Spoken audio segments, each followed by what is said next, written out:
It's 1995, and Nvidia is dying. The company's first chip has shipped into a market that no longer wants it. Microsoft is locking the PC gaming industry around a rendering standard Nvidia's architecture cannot support. Developers walk away. Headcount drops from 100 toward 30. Cash is nearly gone. Barely 3 years into a venture that began with 3 engineers, a Denny's booth in San Jose, and $40,000. This is the first of 3 moments that should have erased the company entirely. And right now, no one inside it can see a way out. The problem starts with a fundamental design choice. The NV1 is engineered around quadratic surface rendering, a mathematically elegant method of drawing curved surfaces using curved shapes. But while Nvidia builds for curves, the rest of the tech sector converges on triangles. In June 1995, Microsoft releases DirectX 1.0, codifying triangle mesh polygon rendering as the standard graphics programming interface for Windows games. Suddenly, the NV1 is a specialized island. For hardware to work, developers must write custom code specifically for Nvidia's proprietary architecture. They choose not to. Game creators align their projects with Microsoft's new standard, leaving the NV1 without a software ecosystem. Computer manufacturers and game developers reject the chip, and unsold inventory begins to stack up. By early 1996, the mismatch creates an immediate financial emergency. The revenue from the NV1 fails to materialize, but the cost of keeping the doors open does not stop. The company is burning through its remaining capital with no new products on the shelf. To stretch the remaining cash, the board orders deep cuts. Headcount, which had peaked at roughly 100 employees during the development rush, is slashed down to 30. This survival calculation is measured in weeks, far removed from abstract corporate strategy. By June 1996, internal financial projections show the runway is empty. The company has exactly 1 month of payroll left in the bank. If they cannot find a way to make their hardware compatible with the software standards of their competitors, the 3-year-old venture will run out of money before the summer ends. The engineering team has to discard years of proprietary work and start over, knowing that a single mistake in their next design will end the company. In January 1993, the enterprise begins in a San Jose Denny's booth. 3 engineers in their early 30s, Jensen Huang, Chris Malachowski, and Curtis Preem, pool $40,000 of combined savings to start a graphics company. They have no corporate experience, no office space, and no clear understanding of how to start a company. The diner booth serves as their headquarters because the coffee is cheap and the doors never close. This is a fragile engineering gamble rather than a destined triumph. Huang later admits that the founders were so unprepared and the business model so risky that he personally would not have invested in the venture. There is no safety net, no institutional venture capital, and no margin for error. From the first day, the operation is defined by this absolute lack of a financial cushion, a baseline vulnerability that makes the impending collapse of their first product in 1996 feel entirely logical. With only 30 employees remaining and weeks of cash in the bank, there is no room to defend a failed philosophy. Jensen Huang gathers his remaining engineers to deliver a stark message. The quadratic surface technology they spent 3 years perfecting is dead. To survive, they must completely abandon their proprietary designs and rebuild from scratch.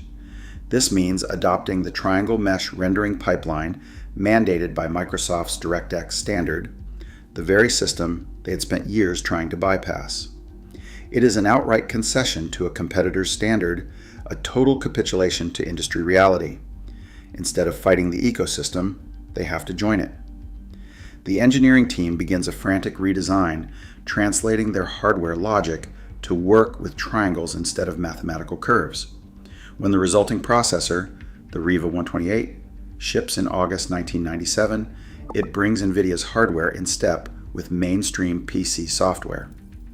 PC manufacturers and game developers buy the new chip in volume, generating the first profitable quarter in the company's history. But this commercial turnaround does not buy permanent security. It merely provides a brief window of breathing room. The company remains financially fragile, dependent on a single product line in a brutal, fast-moving market where a single delayed chip design can still trigger instant collapse. The engineering team has survived their first near death, but the baseline vulnerability of the business has not changed. Sega offers a lifeline that quickly becomes another trap. The console maker commissions Nvidia to build the NV2, the graphics processor for its next generation system. For the struggling startup, this contract is both a financial anchor and a massive validation. The engineering team spends over a year of intense development on the architecture, but as 1996 progresses, the technical foundation of the NV2 fractures. The design still relies on the same quadratic texture mapping technique that doomed the NV1. While the software world aligns around triangles, Nvidia is locked into a design that cannot meet Sega's performance or cost specifications. The prototype silicon fails to hit the clock speeds required for arcade-quality graphics. Nvidia faces an imminent, ruinous breach of contract. Jensen Huang has to choose: attempt to hide the technical failures to stretch the contract payments, or admit the truth and risk instant liquidation. He chooses direct disclosure. Huang calls Bernie Stolar, the president of Sega of America, and admits plainly that Nvidia cannot deliver the chip. Then, he makes an audacious, desperate appeal: pay the contract in full anyway, or the company will go under. The confession is a massive gamble on corporate mercy. Stolar, impressed by the raw transparency, takes the request to Sega's president, Shoichiro Irimajiri. Instead of launching a lawsuit that would instantly dissolve the startup, Irimajiri converts the final $5 million contract payment into an equity stake. The cash injection keeps the lights on, giving Nvidia the runway to keep its team intact. Sega eventually sells this rescue stake for $15 million, a threefold return on the investment. But in the spring of 1996, the deal is simply the price of absolute honesty. In August 1997, Nvidia ships the Riva 128. This graphics processor fully supports Direct3D and OpenGL, the open software standards the founders had spent years trying to bypass. Computer manufacturers like Diamond and Compaq buy the silicon in volume, generating the first profitable quarter in Nvidia's history by the end of 1997. The immediate financial emergency ends.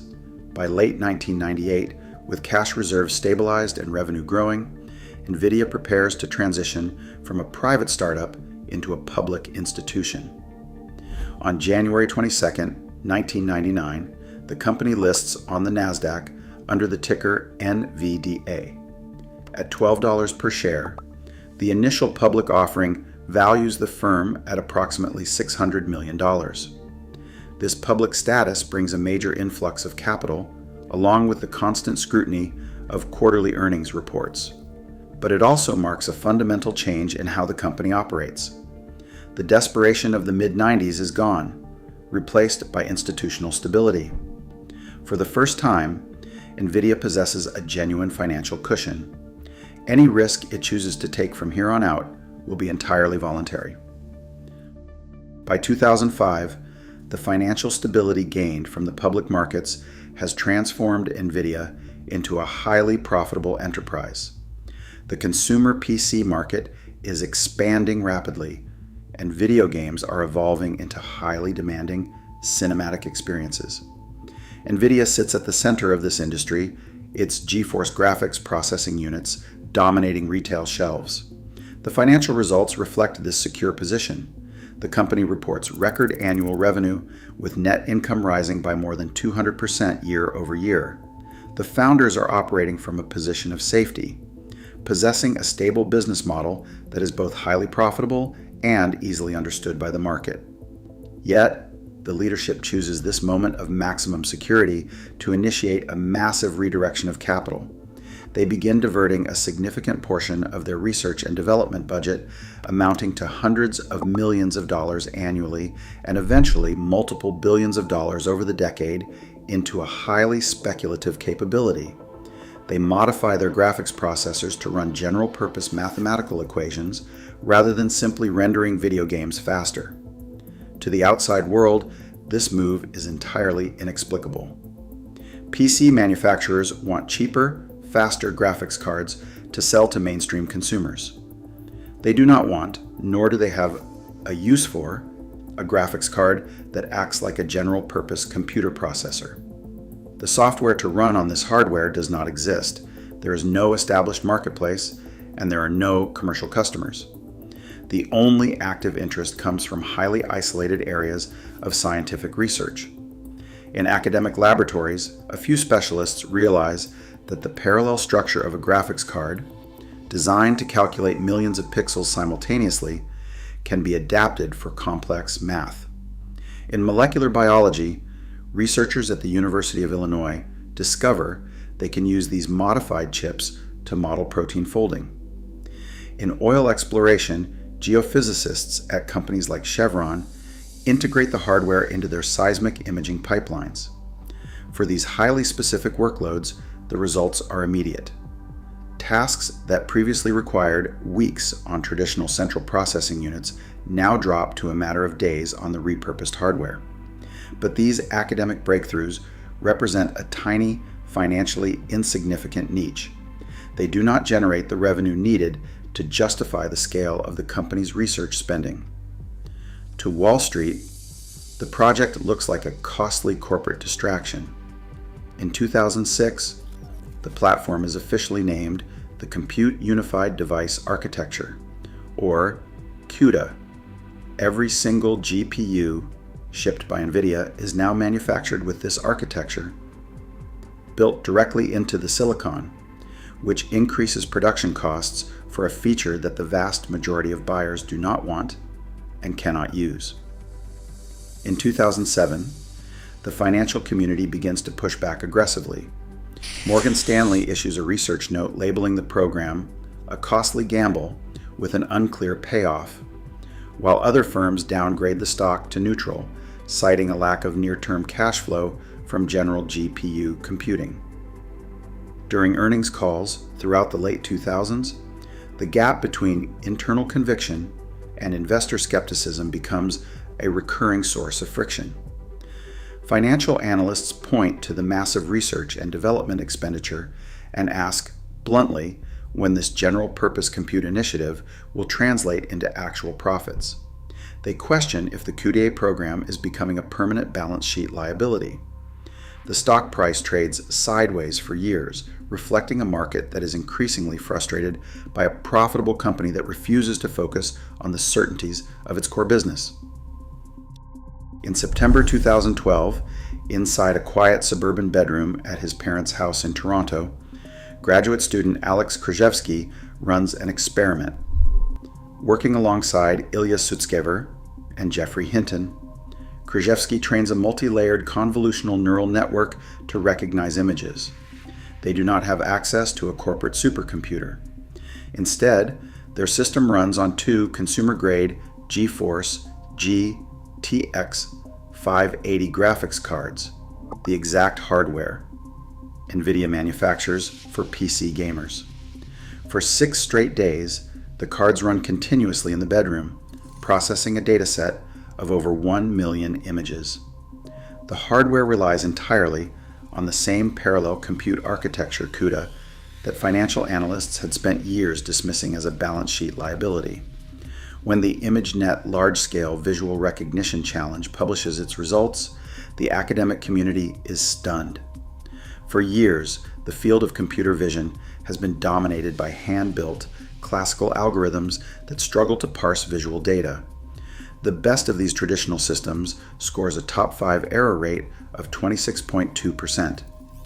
Krzyzewski's network, dubbed AlexNet, wins the competition with an error rate of just 15.3%.